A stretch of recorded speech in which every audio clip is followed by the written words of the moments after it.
ओम सहना भवतु सहनौ भुनक्तु सह वीर्यङ्करवावहै तेजस्विनावधीतमस्तु मा विद्विषावहै। ओम शांति शांति शांति। हरिः ओम श्री गुरुभ्यो नमः। हरिः ओम।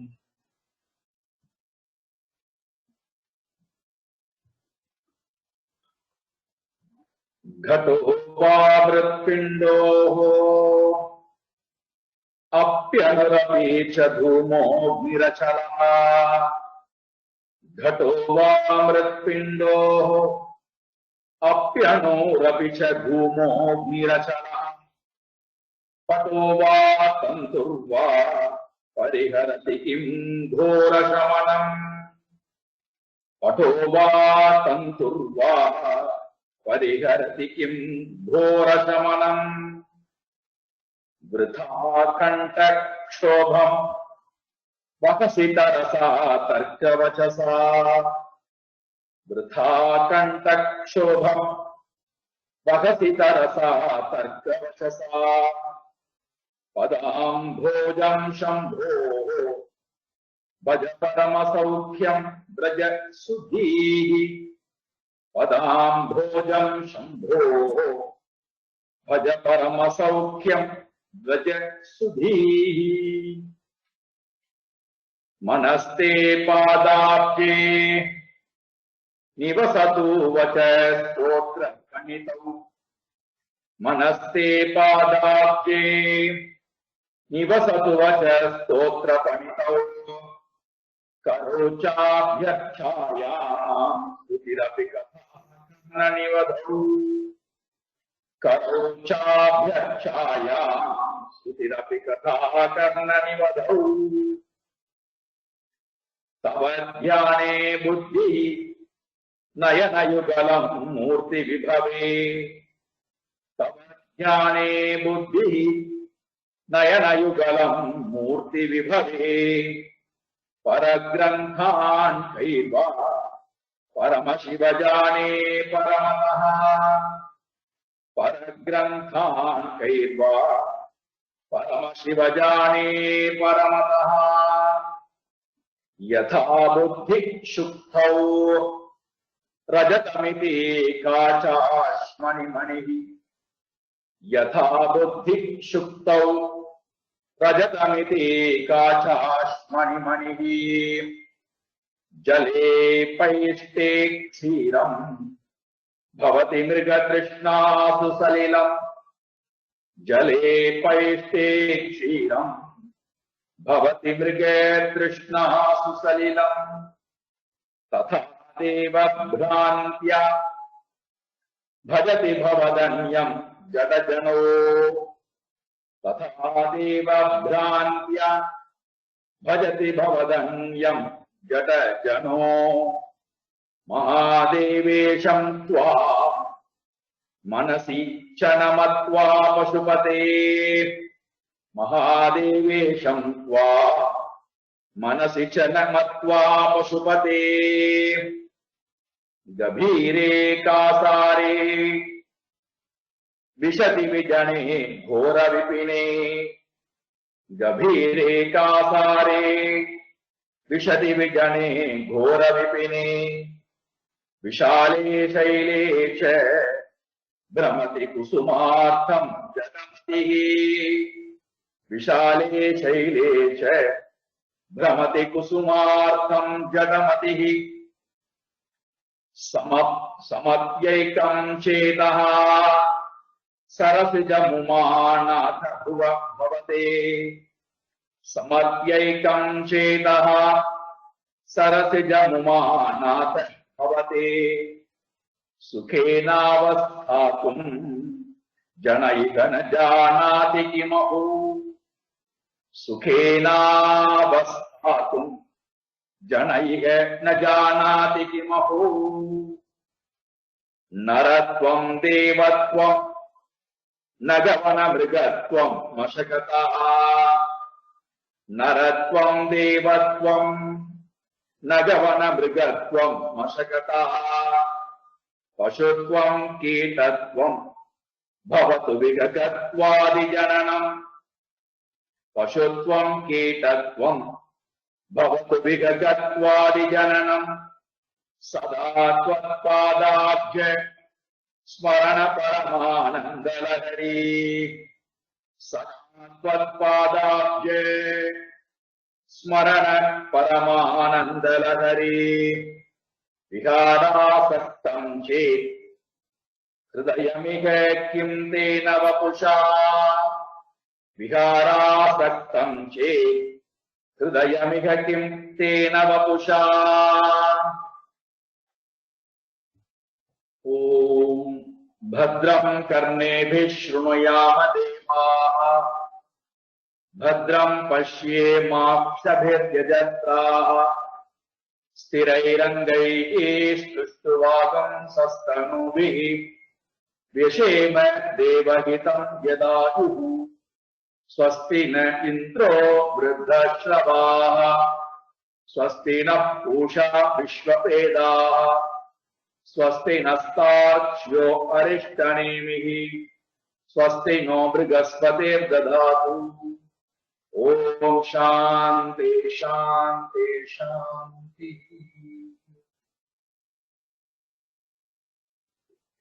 ஏழாவது மந்திரம். உமா சகாயம் பரமேஸ்வரம் பிரபும் त्रिलोचनं नीलकण्ठं प्रशान्तं ध्यात्वा मुनिर्गच्छति भूतयोनिं समस्तसाक्षिं तमसः परस्तात्. ஐந்தாவது மந்திரத்திலிருந்து 10வது மந்திரம் வரை நிதித்தியாசனத்திற்காக உண்டான மந்திரங்கள் என்று பார்த்துக் கொண்டிருக்கின்றோம். அதிலே 6வது மந்திரத்தை நிர்குணஸ்வரூப, அதாவது என்னுடைய ஆத்மஸ்வரூபத்தை எடுத்துக்கொண்டு அதை அதிலேயே இருந்து பழகுகின்ற தன்மையை பற்றி பேசினார். ஆத்மா பிரத்யேகாத்மா என்னுடைய சுரூபம். எது என்னுடைய சுரூபம்? விஷதம் விஷோகம் அச்சிந்தியம் அவ்யக்தம் அனந்த ரூபம் சிவம் பிரசாந்தம் அமிர்தம் பிரம்மயோனி ததா ஆதி மத்தியே அந்த விகீனம் விபும் ஏகம் சிதானந்தம் அனுபம் அத்புதம். இப்பேற்பட்ட லட்சணங்களுடைய என்னுடைய சொரூபத்திலேயே நான் இருந்து அறிவை கொண்டு அதுவாகவே நான் இருக்கிறேன் என்று இருந்து பழ. ஒருவேளை முடியவில்லை என்றால் அப்ப நான் என்ன பண்ணுவது? ஈஸ்வர ஸ்வரூபத்தை நான் தியானிப்பேன். ஈஸ்வர ஸ்வரூபம் என்னுடைய ஸ்வரூபமாக ஈஸ்வர ஸ்வரூபத்தை நான் தியானிப்பேன். உருவத்தோடு கூடிய ஈஸ்வரனை நான் மனதிலே கொண்டு வந்து அதை தியானிப்பதன் மூலமாக மறுபடியும் நான் நிர்குண ஸ்வரூபத்திற்கு செல்லுதல். அதை நாம் காலையிலே பார்த்தோம். ஈஸ்வர ஸ்வரூபம் என்ன? உருவத்தோட கூடியிருக்கக்கூடிய ஈஸ்வர ஸ்வரூபம் என்ன? நம் மனக்கண்ணுக்கு கொண்டு வந்து மனமானது அந்த உருவத்திலேயே இருக்க வேண்டும், அதையே தியானிக்க என்பதற்காக இந்த உருவங்கள் கொடுக்கப்படுகிறது. உமா சகாயம். உமா என்பது நாம் காலையிலே பார்த்தோம் சக்தி. உமா சகாயம். அப்போ இறைவனுடைய சக்தி உமா, மாயா, மாயையுடன் கூடியிருக்கக்கூடிய பரமேஸ்வரன். அப்போ மாயையும் இறைவனும் சேரும் போதுதான், இறைவன் இறைவி 2 பேரும் சேரும் போதுதான் உலகம் என்பது தோன்றுகின்றது. இந்த பிரபஞ்சம் முழுக்க யார் இருக்காருன்னா இறைவனும் இறைவியுமாகவே வியாபித்திருக்கிறார். அவர்தான் எனக்குள்ளே இருக்கிறார்கள், அவர்தான் நான் என்று உமா சகாயம் பரமேஸ்வரம் பிரபும் திரிலோச்சனம் நீலகண்டம் சாந்தம் இப்பேற்பட்ட அந்த ஸ்வரூபத்தை யார் தியானிக்கிறார்கள்? முனிகி தியாத்வா. முனி மனநசீலவான் முனி. யார் தொடர்ந்து அதையே எண்ணிக்கொண்டிருக்கிறார்களோ சகா முனிகி. மௌனி பாவகா முனிகி. ஆழ்ந்த மௌனத்தில் மனதை கொண்டு போய் ஒரே ஒரு பொருளையே மனம் தியானிக்கப்படுத்தினால் அது மனனம். அதை அந்த செயல்பாட்டையே தொடர்ந்து செய்து கொண்டிருந்தால் அது நிதித்தியாசனம். அதை முனிவர்கள் தொடர்ந்து செய்கிறார்கள். முனிகி தியாத்வா. முனிவர்களால் தொடர்ந்து தியானிக்கப்பட்டு எப்படி அவர்கள் தியானிக்கிறார்கள்? இந்த உமாசகாயமாக பரமேஸ்வரன் எப்படி அவர்கள் தியானிக்கிறார்களா? பூதயோனிம்.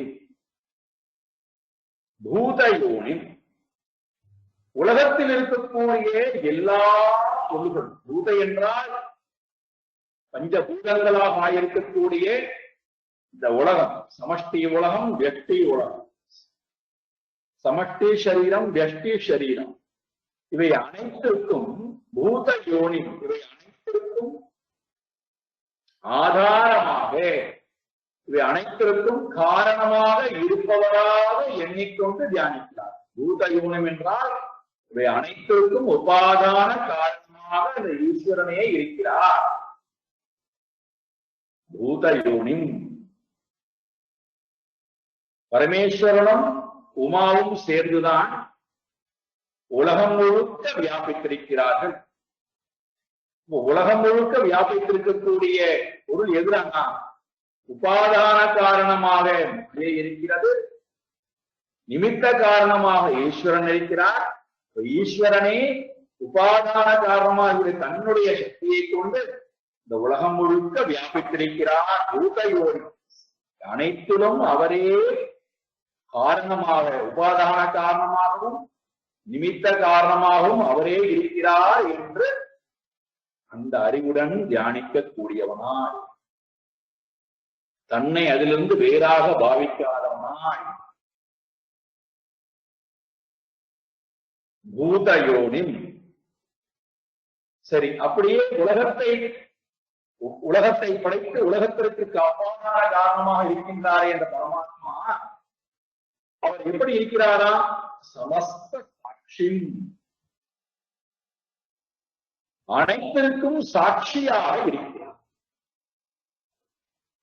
எதுக்கு சாட்சியா இருக்க முடியும்? சிருஷ்டி, ஸ்திதி, லயம். தோற்றம், இருக்கின்ற தன்மை, லயமாகின்ற தன்மை, இந்த மூன்றும் அவரிடத்திலே நடந்து கொண்டிருந்தாலும் அவர் அனைத்திற்கும் சாட்சியாக, சமஸ்த சாட்சி. ரொம்ப அழகான ஒரு நம்மிடத்திலே நாம் தியானிப்பதற்கு இந்த லட்சணத்தை எடுத்துக்கொள்ளும். என்னிடத்திலிருந்து எண்ணங்கள் எழுகிறது, என்னிடத்திலேயே நிற்கிறது, என்னிடத்திலேயே அழிகிறது, நான் அவற்றுக்கு சாட்சியாக சமஸ்த சாட்சி. என்னுடைய பிரபஞ்சத்திற்கு, என்னுடைய பிரபஞ்ச தோற்றத்திற்கு நானே காரணம். என்னுடைய பிரபஞ்சமானது என்னிடம் நிற்பதற்கு நானே காரணம். என்னுடைய பிரபஞ்சம் என்னிடத்திலே அழிவதற்கு நானே காரணம். தோற்றம், நிற்கின்ற தன்மை, மறைவதற்கு நானே காரணம். அப்ப நான் எப்படி இருக்கின்றேன்? சாட்சியாக இருக்கின்றேன். பூதயோனியும் சமஸ்த சாட்சி. சாட்சின்னு சொல்லியாச்சுனாலே அனைத்திடத்திலிருந்தும் வேறாக இருக்க வேண்டும். எந்த ஒரு பட்சத்திலும் சேராமல் அனைத்தையும் விட்டு வேறானவனாக இருந்தால்தான் பார்க்க முடியும். எல்லா எண்ணங்களையும் விட்டு வேறானவனாய், எண்ணங்களுடன் சேராதவனாய், எண்ணங்கள் அழியும் நேரத்திலும் நான் இருக்கிறேன், எண்ணங்கள் நிற்கும் நேரத்திலும் நான் இருக்கிறேன், எண்ணங்கள் உதயமாகும் நேரத்திலும் நான் இருக்கிறேன், எண்ணங்கள் தோற்றுவதற்கு முன்பும் நான் இருந்தேன். இப்ப நான் எப்படி இருக்கிறேன்? சமஸ்த சாட்சி.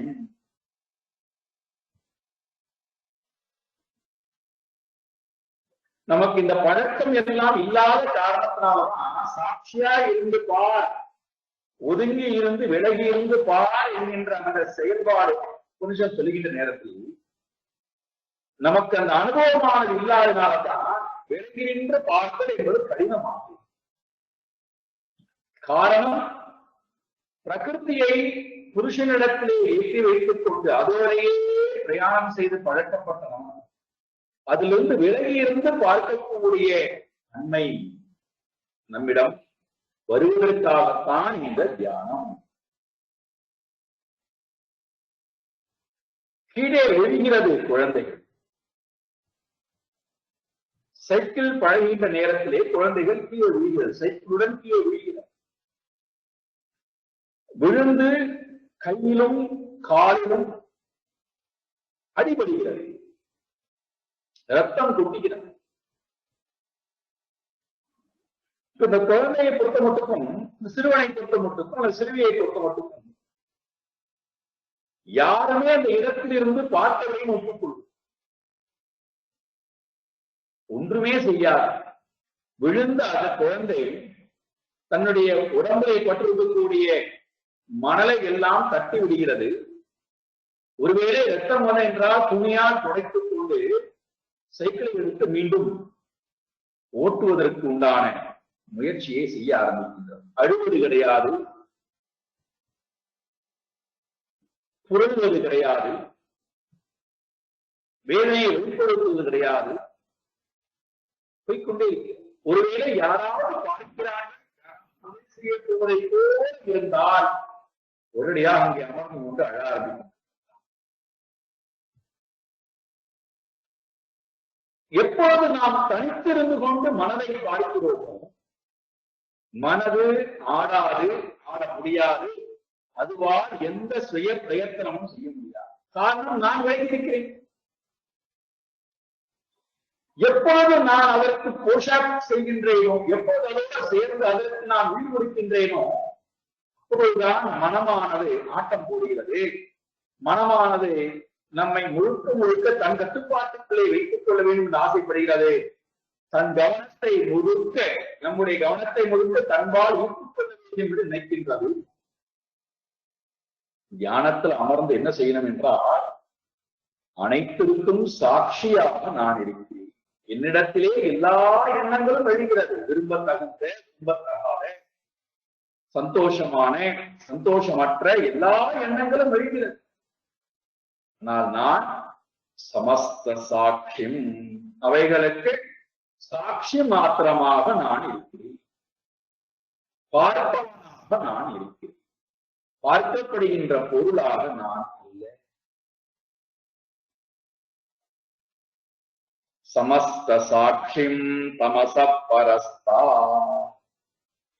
தமசகா என்றால் மாயைக்கு அப்பாற்பட்டதாக இருக்கக்கூடிய, பரஸ்தா மேலாதாக இருக்கக்கூடிய பிரம்மனை, சைத்தன்ய ஸ்வரூபத்தை இந்த தியானத்தின் மூலமாக கச்சதி. யாரு? முனிகி கச்சதி, முனிவர்கள் அடைகிறார்கள். அப்போ சகுனத்திலிருந்து நிர்குணத்தில், சகுன சுரூபம் தான் மனதை உன்முகப்படுத்துவதற்கு காரணமாக இருக்கிறது. அவ்வாறு காரணமாக இருந்த அந்த சகுனத்திலும் என்ன பண்ண முடியும்? மீண்டும் நிர்குணம். அந்த சகுன சுரூபம் நான் தான் என்று உணர்ந்து கொண்டு அதிலிருந்து நான் நிர்குணத்திற்கு என்னை அழைத்துக் கொண்டு போவது. எப்பேற்பட்ட நிர்குண சுரூபம்? பூதயோனி சமஸ்த சாட்சி தமச பரஸ்தார் கச்சதி. எல்லா பூதங்களுக்கும் காரணமாக இருக்கின்ற சமஸ்த பூதம், அனைத்து பூதங்களுக்கும் காரணமாக இருக்கின்ற ஈஸ்வரனாக நானே இருக்கிறேன். சாட்சியாக இருக்கின்றேன். மாயைக்கு அப்பாற்பட்டவனாக சுத்த சைத்தன்யமாக நானே இருக்கின்றேன் என்று அதையே தியானித்து முனிவர்கள் அதையே அடைகிறார்கள். சமஸ்த சாட்சியம் தமச பரஸ்தா.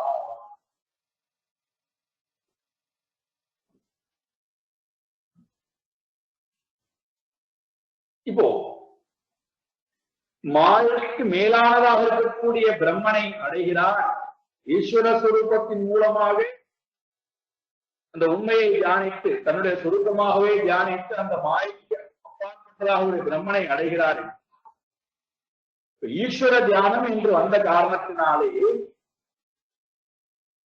உலகத்தில் இருக்கக்கூடிய அனைத்துமே ஈஸ்வர சுரூபமாக பாதிக்கப்பட்டு தியானம் பண்ணி பழகுதல். அதனால்தான் அடுத்து வரக்கூடிய 2 மந்திரங்கள் அனைத்துமே ஈஸ்வர சுரூபம் தான், ஈஸ்வரன் தான் அனைத்துமாக இருக்கிறார், அவர் வேறு மற்ற தேவதைகள் வேறு அல்ல என்கின்ற ஞானத்துடன் தியானித்தார். பாருங்கள், 8வது மந்திரம் 9வது மந்திரம் இரண்டும் ஈஸ்வரன் தான், இந்த சகுணஸ்வரூபமாக ஈஸ்வரன் தான் அனைத்துமாகவும் இருக்கிறார், அவர்தான் நான் என்று தியானித்து பழகுதல். அதன் மூலமாக அந்த மாயைக்கு அப்பாற்பட்டவர்களுடைய பிரம்மனை நான் அடைகின்றேன். 8வது மந்திரம் ச பிரம்மா ச சிவசேந்திரஹ சோக்ஷர பரமஸ்வராட் स एव विष्णुः स प्राणः स कालोऽग्निः स चन्द्रमाः स ब्रह्मा स शिवसेन्द्रः सोऽक्षरः परमस्वराट् स एव विष्णुः स प्राणः स कालोऽग्निः स चन्द्रमाः. இங்கே உமாசகாயம் என்று நமக்கு சுட்டிக்காட்டின காரணத்தினாலே அப்போ சிவன் தான், உமாவுடன் சேர்ந்திருக்கக்கூடிய சிவன் தான் பரமாத்மாவா, அவரைத்தான் தியானிக்க வேண்டுமா என்கின்ற கேள்வி வந்து, ஏனால் புதட்டமாக சிந்திக்கக்கூடியவனுக்கு அல்லது சொல்லக்கூடிய விஷயத்தை முழுமையாக புரிந்து கொள்ள முடியாதவனுக்கு, மேலோட்டமாக புரிந்து கொள்ளக்கூடியவர்களுக்கு எல்லா விதமான சந்தேகம் வருகிறது. அப்ப அவரை தவிர அவர் யாருமே கடவுள் கிடையாதா, அவரை தவிர அவர் யாருமே பிரம்மன் கிடையாதா, அவரை மட்டும்தான் தியானிக்க வேண்டுமா என்கின்ற கேள்வி வந்தால், இந்த மந்திரத்திலே அனைத்து தேவதைகளும் அந்த ஈஸ்வர சுரூபம் தான், அவரை தவிர்த்து வேறு ஒரு சுரூபம் என்பது.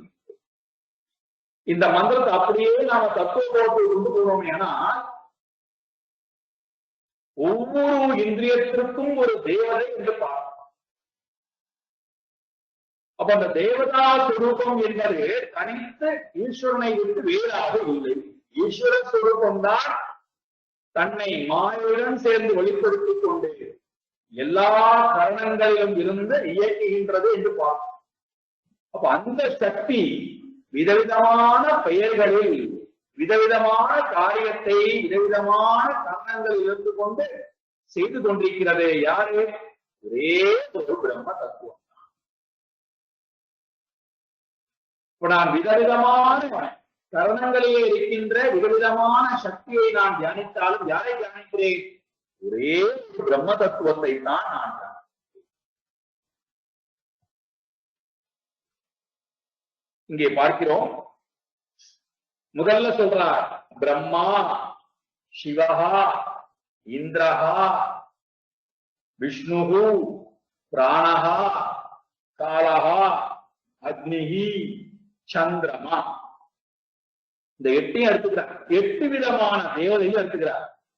பிரம்மா, சிவஹா, இந்திரஹா, அதே போல விஷ்ணுஹு, பிராணஹா, காலஹா, அக்னிஹி, சந்திரமா. இவர்கள்லாம் யாருன்னா, இவர்கள்லாம் யாரு?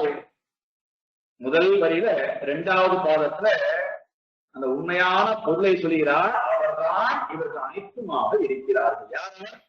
சஹா அக்ஷரஹா, சஹா அக்ஷரஹா, அழியாத பரம்பொருளாக இந்த தத்துவமானது இருக்கிறது. அழியாத. க்ஷரம் என்றால் அழிவு. நக்ஷரஹா இது அக்ஷரஹா. எது ஒன்றுக்கு அழிவு என்பதே கிடையாதோ அது அக்ஷர பிரம்மம். இப்ப பிரம்மஸ்வரூபமானது அழிவற்ற பிரம்மஸ்வரூபம். அழிவற்ற அந்த பிரம்மஸ்வரூபமானது அக்ஷர பிரம்மமானது எப்படி இருக்கின்றதா? பரமஸ்வரா, மேலான. பரமஹா என்றால் மேலான, ஸ்வரா என்றால் ஸ்வராஜதே, தானாகவே எது ஒன்று பிரகாசித்துக் கொண்டிருக்கின்றதோ. இந்த ராஜ் என்றால் ஒளிர்வது, ஸ்வராஜ் என்றால் தானாகவே தன்னை உள்ள வைத்துக் கொண்டிருக்கின்றதோ. தன்னுடைய பிரகாசத்திற்கு வேறு எந்த ஒன்றையும் அது சார்ந்து இருக்க வேண்டிய அவசியம் இல்லையோ, அப்பேற்பட்ட பிரகாச ஸ்வரூபம் இந்த ஆத்மாவுடைய ஸ்வரூபம். ஸ்வராட், பரமஸ்வராட், மேலான, தானாகவே பிரகாசித்துக் கொண்டிருக்கக்கூடிய அழிவற்ற பிரம்மமாகவே நான் இருக்கின்றேன். அவர்தான், அந்த பிரம்மன் தான் இங்க எப்படி இருக்கிறார்? பிரம்மா, படைக்கும் தொழிலாக, படைக்கும் கடவுளாக. இப்ப நாம நேர தத்துவாதத்துக்கு போறோம் என்றால், சமஷ்டி சூக்ஷ்ம சரீர அபிமானி இரண்ய கர்ப்பா அல்லது பிரம்மா. பிரம்மா யாரு? ஈஸ்வரனே.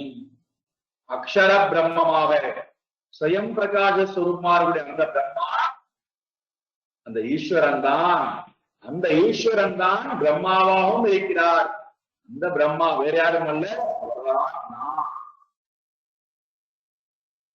அதே போல சிவஹா, யார் ஒருத்தர் எல்லா அமங்கலங்களையும் அழித்து மங்களத்தை அறிகின்றாரோ அவர் சிவன். ருத்ரன்னு பார்த்தோம். மலத்தியாகா, நம்ம இருக்கக்கூடிய அழுத்தை எல்லாம் அழிக்கக்கூடிய சக்தி, மங்களத்தை கொடுக்கின்ற சக்தி, அதுவும் ஈஸ்வர ஸ்வரூபமே. அந்த ஈஸ்வரன் தான் இங்கே சிவஸ்வரூபமாக இருக்கிறார். யானவர்? அக்ஷரஹா பரமஸ்வர, அவர்தான் நான். அதே போல இந்திரஹா, மனதுக்கு தலைவன் இந்திரன், மனதுக்கு அதிபதி இந்திரன். அப்போ இந்திரனாக இருக்கக்கூடியவனும் நானே. இந்திரனாக இருக்கக்கூடியதே ஈஸ்வரன் என்றால் அந்த ஈஸ்வர தத்துவம் வேறு யாரும் கிடையாது, நானாகவே இருக்கின்றேன். அதே போல விஷ்ணுகு, பாதையே விஷ்ணுகுன்னு பார்த்தோம். ஹஸ்தவே இந்திரஹா, பலம். பாதையே விஷ்ணுகு, எல்லாவற்றையும் தாங்குகின்ற தன்மை, தாங்குகின்ற சக்தி. அதே போல சப்ராணகா, பிராணன், உள்பிராணன் வெளிப்பிராணன், அபான வியான உதான சமான எல்லா பிராணசக்தியும் வாயுவும் அந்த ஈஸ்வர ஸ்வரூபமாகத்தான் இருக்கிறது. அவர்தான் நான். சக்காலகா, காலனும் அந்த ஈஸ்வரனே. கால தேவதையும் அந்த ஈஸ்வரனே. அவரே கால தத்துவமாகவும் இருக்கிறார். சகா அக்னிஹி, அவரே அக்னி ஸ்வரூபமாகவும் இருக்கிறார். இப்ப இதெல்லாம் ஒரே ஒரு பொருள், ஒரே ஒரு ஈஸ்வர தத்துவமானது மாயோடு சேர்ந்து உலகம் முழுக்க வியாபித்திருக்கின்ற நேரத்திலே விதவிதமான சக்தியாக வெளிப்பட்டு வியாபித்திருக்கிறது. அவை அனைத்தும் ஒரே ஒரு தத்துவம் தான், அழிவற்ற அந்த அக்ஷர பிரம்மம் தான். ஸ்வராட், தானாகவே எழுந்து கொண்டிருக்கக்கூடிய பிரகாசிக்கக்கூடிய சுரூபம் படைத்த அந்த ஈஸ்வரன் தான் எங்கும் ஒரே சுரூபமாக வியாபித்திருக்கிறார். அவர்தான் நானாகவும் இருக்கிறேன். இதிலேயே இருந்து பழகினால் ஏக்கத்தன்மை என்பது வருகிறது. வேதமானது நம்மை விட்டு நீங்குகிறது. அப்படி நீங்கினா என்ன கிடைக்கும்? அதான் அடுத்த மந்திரத்துல, இந்த மந்திரத்துல மீண்டும் இதே தத்துவமானது விவரிக்கப்பட்டு பலனும் சொல்லப்படுகிறது. வாருங்கள் 30வது மந்திரம். சயேவ சர்வம் யத் பூதம் யச்ச பவ்யம் சனாதனம் ஞாத்வா தம் மிருத்யுமத்யேதி நான்ய பந்தா விமுக்தயே. சயேவ சர்வம் யத் பூதம் யச்ச பவ்யம் சனாதனம் ஞாத்வா தம் மிருத்யுமத்யேதி நான்ய பந்தா விமுக்தயே.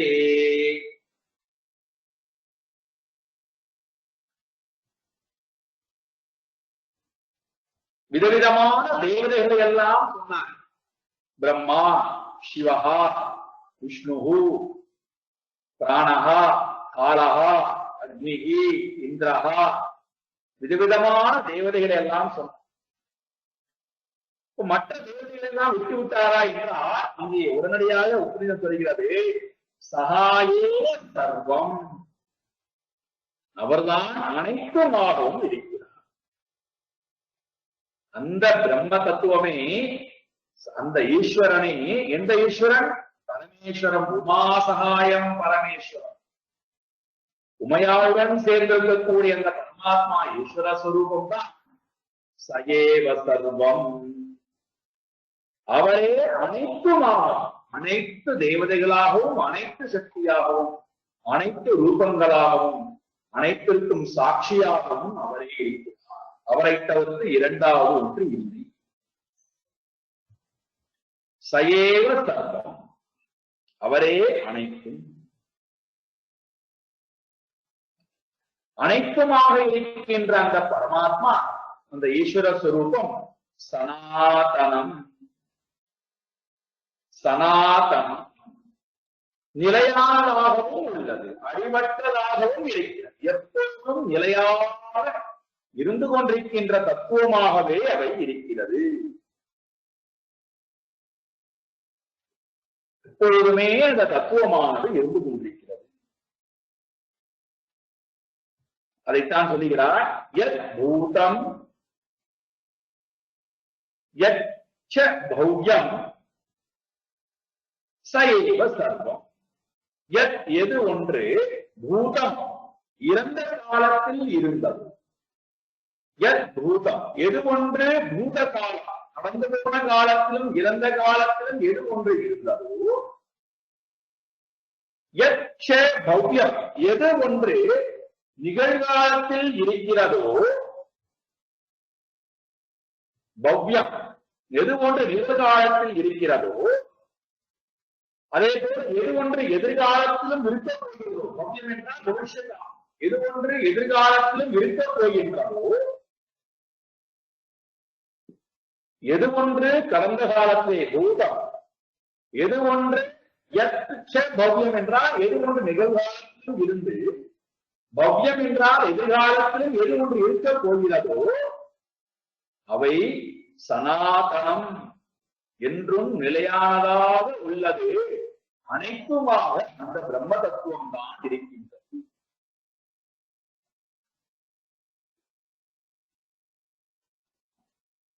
அப்போ இறந்த காலத்திலே இருந்த பொருளும் நிகழ்காலத்திலே இருக்கின்ற பொருளும் வருங்காலத்திலே இருக்கக்கூடிய பொருளும் மாறிவிடவில்லை. ஒன்றுதான், அது ஒன்றுதான் இருந்தது, இருக்கிறது, இருக்கப் போகிறது. அதை தவிர்த்து வேறொன்று இல்லை. அந்த ஈஸ்வரன் தான் நான். கடந்த காலத்திலும் நானே இருந்தேன், நிகழ்காலத்திலும் நானே இருக்கிறேன், வரப்போகின்ற காலத்திலும் நானே இருப்பேன்.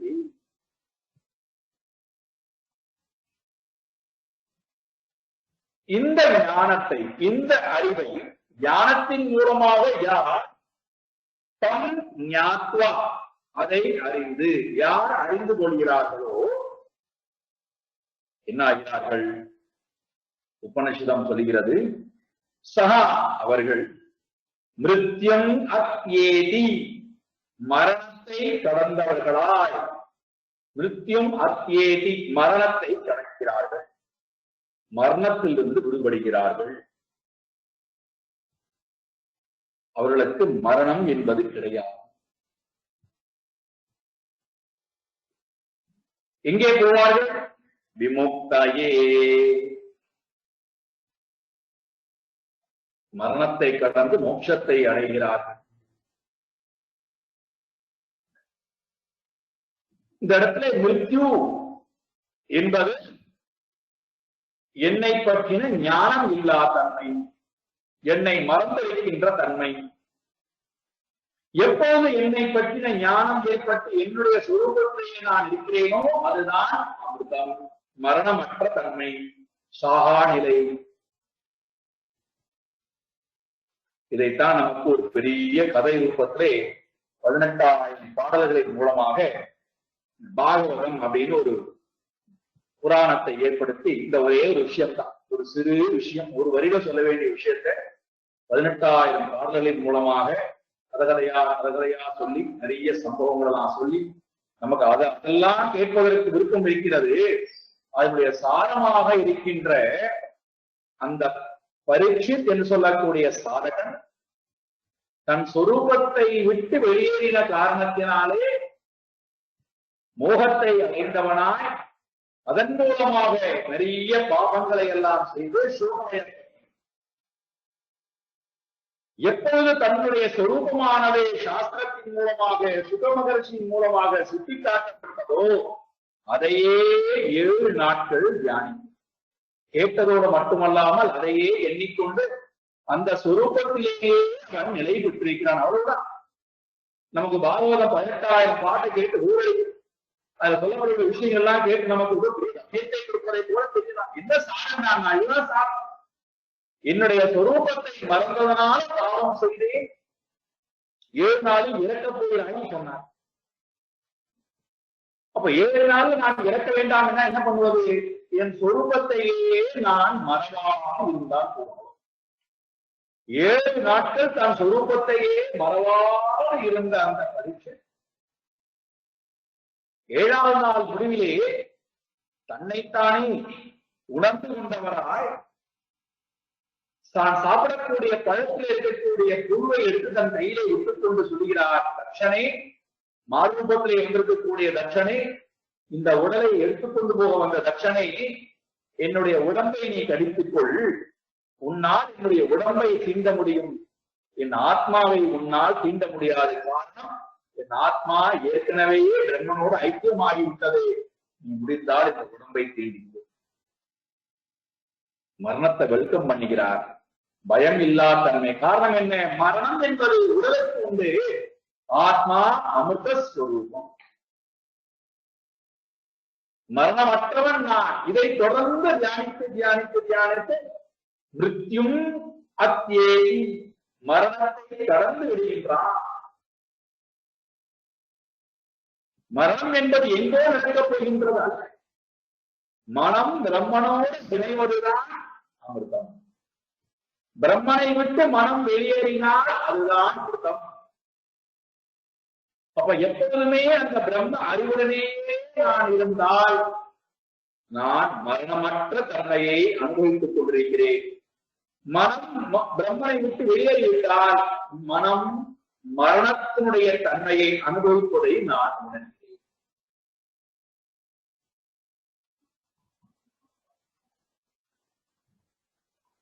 இந்த நேரடியான சாதனத்தை தவிர, இந்த நேரடியான வழிமுறையை தவிர விமுக்தயே அந்நிய பந்தான அஸ்தி. விமுக்தையே மோட்சம் அடைவதற்கு அந்நிய பந்தா, வேறு பாடல் என்பது ந அஸ்தி, இல்லவே இல்லை.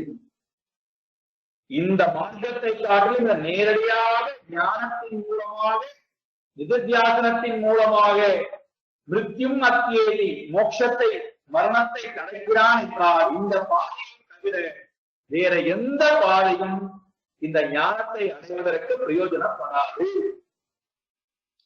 அந்நிய பந்தா விமுக்தையே. முக்கியமான இடம். ஏன், என்ன காரணம் என்றால் ஒவ்வொருவரும் ஒவ்வொரு சாகித்து பேசிக்கொண்டு அதையே தூண்டிக் கொண்டும் இருக்கிறார்கள் மக்களிடம்.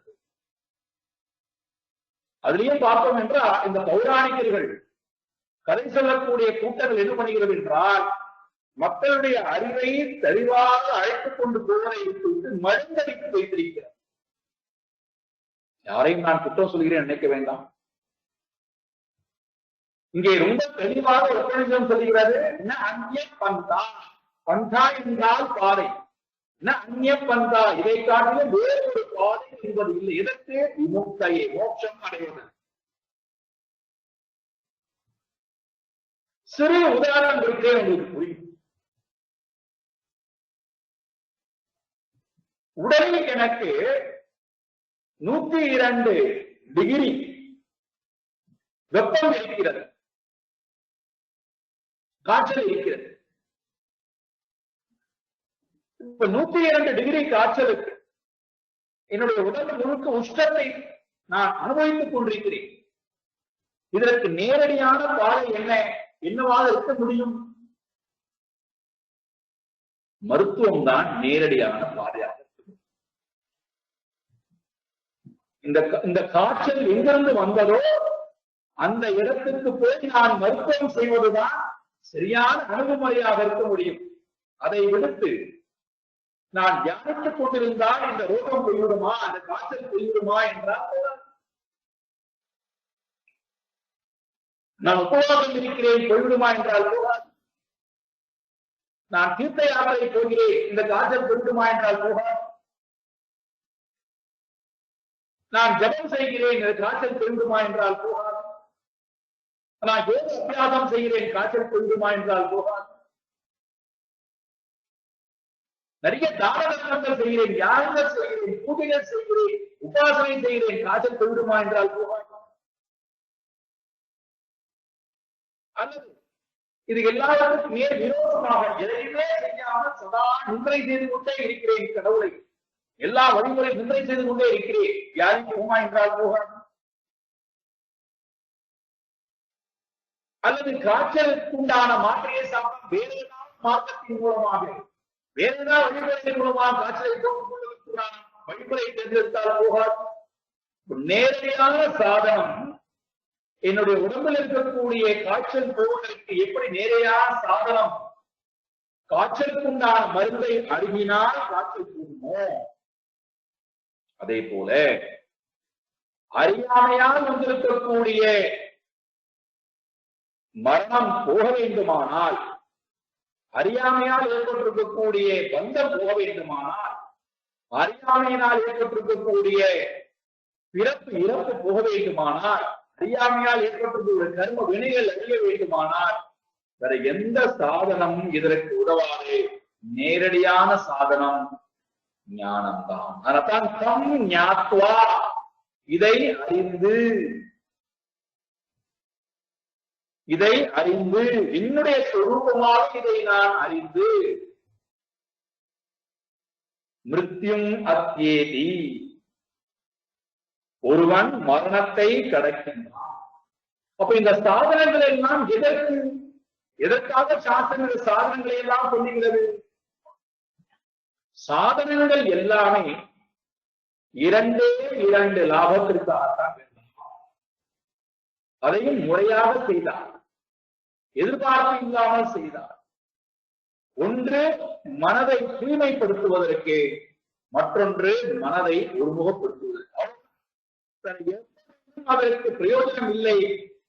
ஞானம் வேண்டுமானால், மிருத்யுவிடத்திலிருந்து நான் விடுபட வேண்டுமானால், மோட்சம் அடைய வேண்டுமானால் அந்நிய பந்தா, இந்த ஞான மார்க்கத்தை காட்டிலும் ஸ்ரவண மனன நிதித்தியாசனத்தின் மூலமாகத்தான் நான் இந்த மரணத்திலிருந்து வெல்ல முடியுமே, வெளிவர முடியுமே தவிர வேற மார்க்கங்கள் எதற்கு உதவா.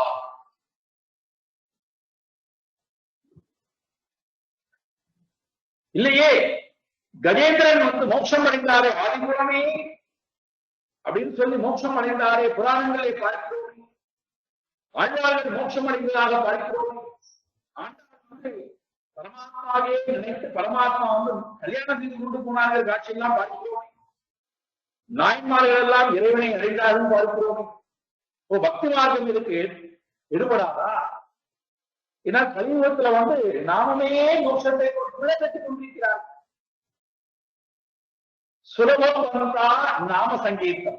நாம சங்கீதத்தினாலே முக்தி அடைந்து விடலாம். இங்கே ரொம்ப தெளிவா சொல்லுகிறது, விமுக்தயே ந அந்நிய பந்தா. மோட்சம் வேண்டும் என்று சொன்னால் அதற்கு நேரடியான சாதனம் ஞானம். ஞானத்தின் மூலமாக, நிதித்தியாசனத்தின் மூலமாகத்தான் தன்னை உணர்தல் என்கின்ற அந்த செயல்பாட்டின் மூலமாகத்தான், அந்த வழிமுறை ஒன்றுதான் முக்திக்கு வழியே தவிர வேற வழி எதுவும் இதற்கு பிரயோஜனப்படாது. ஆழ்வார்கள் நாயன்மார்கள் தன் சொரூபத்தை அடைத்தார்கள், தன் சொரூபத்திலே இருந்து அவர்கள் முக்தி அடைந்தார் என்பது நாம் சொல்கிறோம். ஆனால் பக்தி மார்க்கத்திலே போகக்கூடியவர்களுக்கு ஏற்புடையதாக இருக்கலாம், இல்லாமல் போகலாம். அவர்கள் உண்மையை உணர்ந்திருக்கிறார்கள் என்று நாம் சொல்கிறோம். உண்மையை வந்த காரணத்தினாலேதான் அவர்கள் பரமாத்மாவுடன் ஐக்கியமானார்கள். உதாரணத்துக்கு சொல்கிறேன் பாருங்கள். உண்மையை உணர்ந்தார்களா இல்லையா, அவர்கள் உண்மையை உணர்ந்தார்களா இல்லையா என்பதற்கு ரொம்ப அழகான ஒரு சம்பவம். ஆண்டாள் நாச்சியார் மாலை தொடுத்து பூக்களை எல்லாம் மாலையாக தொடுத்தவள் கண்ணாடி முன்னாடி நின்று கொண்டு தன்னைத்தானே பார்க்க வேண்டும். கண்ணாடியிலே தன்னை பார்க்கவில்லையா, தன் நாதனை பார்க்கிறாளா. இது ஒன்றே போதும் ஜீவ பிரம்ம ஐக்கியத்தில். வேற எந்த உதாரணமும் சொல்ல முடியும். கண்ணாடி முன்னாடி நின்று கொண்டு தன் உடம்பிலே மாலையை போட்டு அழகு பார்க்கிறாள். ஆனால் அவள் கண்ணாடியிலே தன்னை பார்க்கவில்லை, தன் சரீரத்தை பார்க்கவில்லை, தன்னுடைய நாதன் ஸ்ரீரங்கநாதனை பார்க்கிறார். அப்ப அங்கே தான் வேறு நாதன் வேறு அல்ல, இரண்டு ஒன்று என்கின்ற அந்த ஐக்கிய பாவம் அவளுக்கு இருந்ததுனால்தான் நமக்கு கரசுமாதான் புரிகிறது. பரமாத்மா ஐக்கியப்படுத்தி அழைத்துக் கொண்டு போனார்.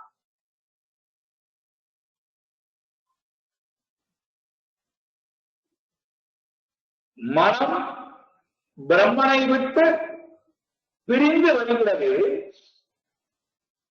மீண்டும் தியானத்தின் மூலமாக பிரம்மனுடைய மனம் ஐக்கியமாகிவிட்டது என்றார். பிரம்மனிலேயே இருந்து இருந்து பழகி அதுவாகவே ஆகிவிட்டது என்றால் அந்த சுரூபமாகவே ஆகி போகின்றான் அவன். அதுதான் விமுக்தி.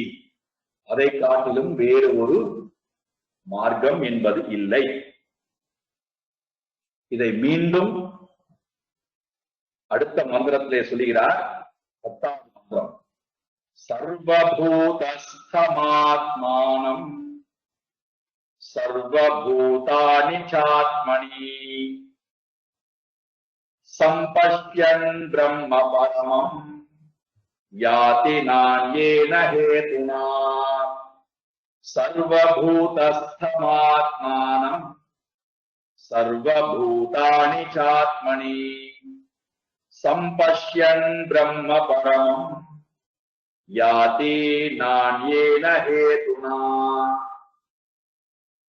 இந்த மந்திரத்துடன் நிதித்தியாசனமானது முடிகிறது.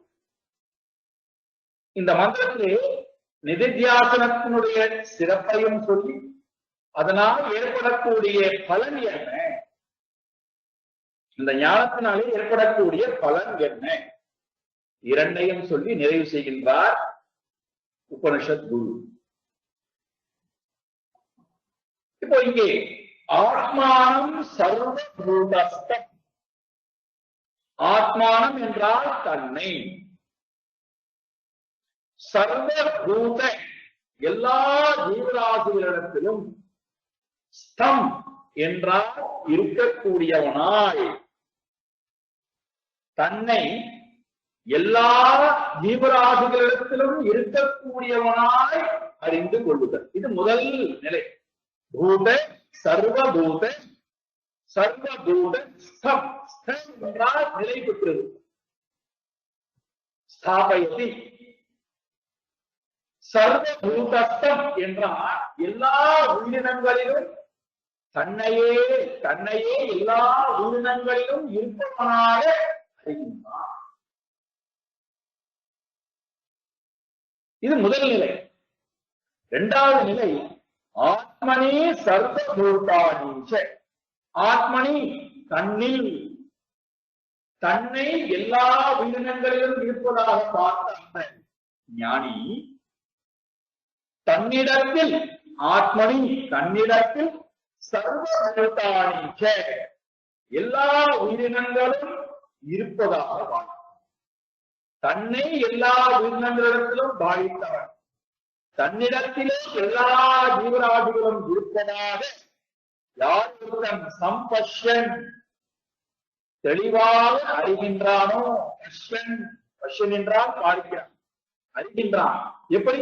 சம்பஷ்யன், நன்றாக தெளிவாக யார் அனுபூதியிலே பார்க்கின்றானோ சகா பேர்பட்ட ஞானி பரமம் பிரம்ம யாதி. பரமம் பிரம்ம யாதி, மேலான அந்த பிரம்மனை அடைகின்றான். பரமம் பிரம்ம, மேலான பிரம்ம தத்துவத்தை அடைகின்றான். மீண்டும் உபனிஷம் சொல்லுகிறது, நாண்ய பந்தா நாண்யேன ஹேதுனா, வேறொரு உபாயத்தின் மூலமாக இந்த பிரம்மனை அடைய முடியாது. அஸ்தி, அடைய முடியாது. வேறு காரணத்தை கொண்டு இந்த பிரம்மத்துவத்தை அடைய முடியாது. ஆத்மானம் சர்வபூதஸ்தம், ஆத்மனி சர்வபூதானி சம்பத், தன்னை எல்லா ஜீவனிடத்திலும் இருப்பதாக பாவி, தன்னிடத்தில் எல்லா ஜீவனும் இருப்பதாக பாவித்து யார் உண்மையை சம்பஷ்யன் நேரடியாக பார்க்கின்றானோ அவன் பரமம் பிரம்மயாதி, மேலான பிரம்மத்தன்மையை அடைகின்றான். உபனிஷதமானது அல்லது வேதாந்த தத்துவமானது நமக்கு உண்மையை போதிக்க வருகிற நேரத்திலே எப்படி ஆரம்பிக்கின்றது என்றால், எல்லா சரீரத்துக்கு உள்ளும் பிரம்மன் இருக்கிறார் அப்படின்னு ஆரம்பிக்கின்றோம். முதல் படியாக சரீரத்துக்கு உள்ளே பிரம்மன் இருக்கிறார், ஒவ்வொரு சரீரத்துக்குள்ளும் அந்த பிரம்ம தத்துவமானது இருக்கின்றது என்று உபதேசமானது இருக்கின்றது. அப்படிதான் நம்ம பார்த்தோம் தத்துவ போதத்துல. ஆத்மா கஹா அப்படிங்கும் போது என்ன வழக்கம் கொடுக்கப்பட்டது? எது ஒன்று ஸ்தூல சூக்ஷ்ம காரண சரீரா யதிரிக்தா, எது 3 சரீரத்தை கடந்து இருக்கின்றதோ, பஞ்ச கோஷ அதீதஸ்தன் 5 கோஷங்களை கடந்ததாக எது இருக்கின்றதோ, அவஸ்தாத்ரய சாட்சி 3 அவஸ்தைகளுக்கும் சாட்சியாக எது இருக்கின்றதோ அதுதான் ஆத்மா. அந்த ஆத்மாவுடைய சுரூபம் என்ன? சச்சிதானந்த சுரூபம்னு விளக்கினார். அப்போ ஒவ்வொரு சரீரத்துக்கு உள்ளும் அந்த ஆத்மஸ்வரூபமானது இருக்கின்றது. ஆரம்பத்தில் நாம் என்ன நினைக்கின்றோம்? இந்த ஞானம் வருவதற்கு முன்பு சரீரத்துக்கு மேலே ஆத்மாலாம் ஒண்ணும் கிடையாது அப்படிங்கிற அறிவுடன் வருகிறோம். சரீரம்தான் ஆத்மா அப்படிங்கிற அறிவோட முதல்ல நம்முடைய பிரயாணத்தை துவங்கும். உபனிஷத் ஞானத்தை கேட்டு கேட்டு கேட்டு வேதாந்த அறிவுலாம் கேட்டு பழக்கப்பட்டதற்கு பிறகு நமக்கு புரிகிறது, சரீரத்துக்கு உள்ளே ஒரு சேத்தன தன்மை இருக்கிறது. சரீரத்துக்கு உள்ளே ஒரு சேத்தன ஆத்மா ஒருவர் இருக்கிறார், அவர்தான் நான். சரீரம் நான் அல்ல, காரணம் சரீரம் ஜடம் அப்படிங்கிற அறிவுக்கு வருகிறது. இது முதல் நிலை. சரீரத்துக்கு உள்ளே ஒரு வஸ்து இருக்கிறது, சேத்தன வஸ்து, அது ஆத்மா. அது அறிவு ஸ்வரூபம், மாறாத ஸ்வரூபம், ஆனந்த ஸ்வரூபம். இப்ப இந்த அறிவு முழுமையான அறிவா அப்படின்னா, இந்த அறிவானது முழுமை அற்ற அறிவு. காரணம் என்ன? எல்லா என்னுடைய சரீரத்துக்குள்ளே ஆத்மா இருக்கிறது. அப்போ சரீரம் நான் அல்ல, சரீரத்துக்கு உள்ளே இருக்கின்ற அந்த தத்துவம் நான். அப்புறம் என்ன புரிந்து கொள்கிறேன்? என்னுடைய சரீரத்துக்குள்ளே இருக்கக்கூடிய ஆத்மா மற்ற சரீரத்துக்குள்ள இருக்கக்கூடிய ஆத்மாவிடத்திலிருந்து வேறானது அப்படின்னு புரிந்து கொள்ள வைக்கிறது. என்னுடைய சரீரத்துக்குள்ள இருக்கக்கூடிய ஆத்மா வேறு, மற்ற சரீரத்துக்குள்ள இருக்கக்கூடிய ஆத்மா வேறு. இந்த ஞானத்துடன் நாம பிரயாணம் செய்வோம் சிறிது காலம். அதனால நமக்கு இந்த ஞானத்தை கேட்ட போதும் கூட நமக்கு என்ன வருவது கிடையாது. நான் ஆத்மா என்று உணர்ந்து கொள்கிறேன், ஆனால் மற்ற சரீரத்துக்குள்ள இருக்கக்கூடிய ஆத்மா ஆத்மா கிடையாது. அந்த ஆத்மாவை பார்க்க மாட்டேன், விரோதியாகத்தான் பார்த்தேன், எதிரியாகத்தான் பார்த்தேன், துரோகியாகத்தான் பார்த்தேன், ஆத்மாவாக என்னால் பார்க்க முடியாது. காரணம் என்ன? அது வேறு, அது ஆத்மாவே கிடையாது. ஆனா எனக்குள்ளே இருக்கக்கூடியது ஆத்மா.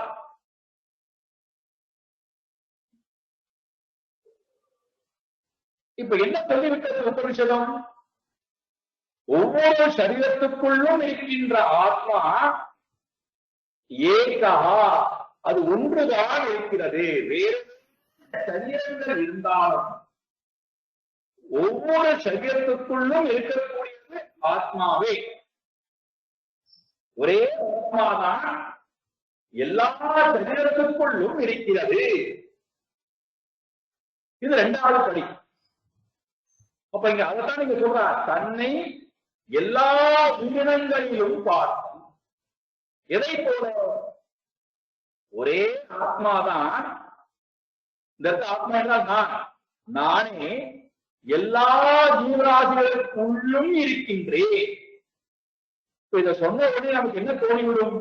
அப்ப எல்லா ஜீவராசிகளுக்குள்ளும் இருக்கக்கூடிய நான் என்றால் எல்லா ஜீவராசிகளுடைய பாவம் எனக்கு, எல்லா ஜீவராசி பண்ணக்கூடிய புண்ணியம் எனக்கு வருமே என்றால் நாம் கவனம் புரிந்து கொள்ளக்கூடாது.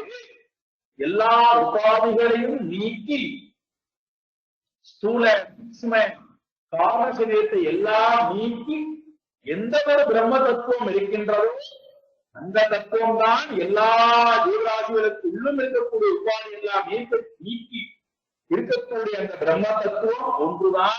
நான் தான் எல்லா ஜீவராசிகளுக்கு உள்ளும் பிரம்ம தத்துவமாக இருக்கின்றேன். ஏன்னா இது சொன்ன உடனே நமக்கு என்ன வந்துருந்தான்னா, எல்லா ஜீவராசிகளுக்கும் நான் தான் இருக்கிறேன் என்றால் அப்ப எல்லா ஜீவராசிகளும் அறிவதும் இவருக்கு தெரியுமா? எல்லா ஜீவராசிகளும் எண்ணுவதும் இவருக்கு தெரியுமா? ஏன்னா சுவாமி திருப்பத்தை கேட்டாரு, இதை போய் குருதேவத்தை போய் கேட்கிறாங்க, நீங்க தான் எல்லா ஜீவராசிகளுக்குள்ளும் இருக்கிறீர்கள் என்றார். அப்போ நான் என்ன எண்ணுகிறேன், என்னுடைய மனம் என்ன எண்ணுகிறது உங்களால் சொல்ல முடியுமா அப்படின்னு கேட்கிறார். மற்றவருடைய மனதை உங்களால் அறிந்து கொள்ள முடியுமா? அந்த சக்தி உங்களுக்கு இருக்காங்கிறார். சுவாமி சொன்னாராம், I don't want see others toilet அப்படின்னு சொன்னான். இன்னொருத்தருடைய மனதை பார்க்க எனக்கு விருப்பம் இல்லை, நான் ஆத்மாவை பார்க்கிறேன். என்னை நான் பார்க்கிறேன், யாருடைய மனதையும் நான் பார்க்க வேண்டிய காரணம் ஆத்மா எல்லாவற்றுக்கும் அப்பாற்பட்ட அவருடைய பிரம்ம தத்துவம். அதை நான் அதுதான் நான் என்றும் பார்க்கிறேன். எதை போல?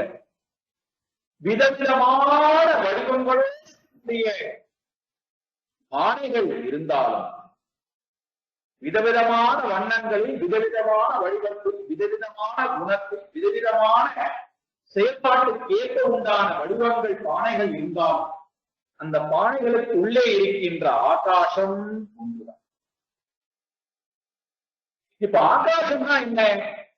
எது ஒன்று இடம் கொடுக்கின்றதோ இருப்பதற்கு அதுக்கு பெயர் ஆகாசம். எது ஒன்று மற்ற பொருளை இருப்பதற்கு இடம் கொடுக்கிறதோ அதுதான் ஆகாசம். அப்ப ஆகாசம் என்பது எல்லா பானைகளுக்கு உள்ளும் இருக்கிறது. விதவிதமான பானைகள் இருக்கலாம், வடிவங்கள் இருக்கலாம், பெயர்கள் இருக்கலாம், செயல்பாடுகள் இருக்கலாம், ஆனால் உள்ளே இருப்பது ஒரே ஒரு ஆகாசம். அதே போல ஒரே ஒரு ஆத்மானம் தன்னை நான் ஒருவன் தான் சர்வபூதஸ்தம், எல்லா உயிரினங்களுக்கு உள்ளும் நான் நிலை பெற்றவனாக இருக்கின்றேன். இதை சொன்னவங்க அவருக்கு என்ன வந்துவிடும்? அப்ப எல்லா ஜீவராசிகளுக்குள்ளும் நான் இருக்கிறேன் என்றால் அப்ப எல்லா ஜீவராசிகளும் வேறு நான் வேறு என்று சொல்லலாமா என்றால் சொல்ல முடியாது. இந்த ஒரு தத்துவம் தான் எல்லா ஜீவராசிகளுக்குள்ளும் இருக்கிறது. அப்ப இதை சொன்ன உடனே அடுத்த ஒரு சந்தேகம் வந்தோம். எல்லா ஜீவராசிகளுக்குள்ளும் அந்த பிரம்ம தத்துவம் இருக்கின்றது என்றால் அப்ப எல்லா ஜீவராசிகளும் அந்த பிரம்ம தத்துவத்தை தாங்கிக் கொண்டிருக்கிறது என்று எடுத்துக் கொள்ளலாமா என்றால் உடனடியாக அடுத்து சொல்லிவிட்டது கொஞ்சம் ஆத்மனி சர்வபூதானி தன்னில் எல்லா ஜீவராசிகளையும் பார்க்கிறான். எப்படி? நாளை காலை வாருங்கள். எப்படி பார்க்கிறான்? தன்னிடத்திலே எல்லா ஜீவராசிகளையும் நாளை காலை பார். ஓம் பூர்ணமத பூர்ணமிதம் பூர்ணாத் பூர்ணமுதச்யதே பூர்ணஸ்ய பூர்ணமாதாய பூர்ணமேவாவசிஷ்யதே. ஓம் சாந்தி சாந்தி சாந்தி. ஹரி ஓம் ஸ்ரீ குருப்யோ நமः. ஹரி ஓம்.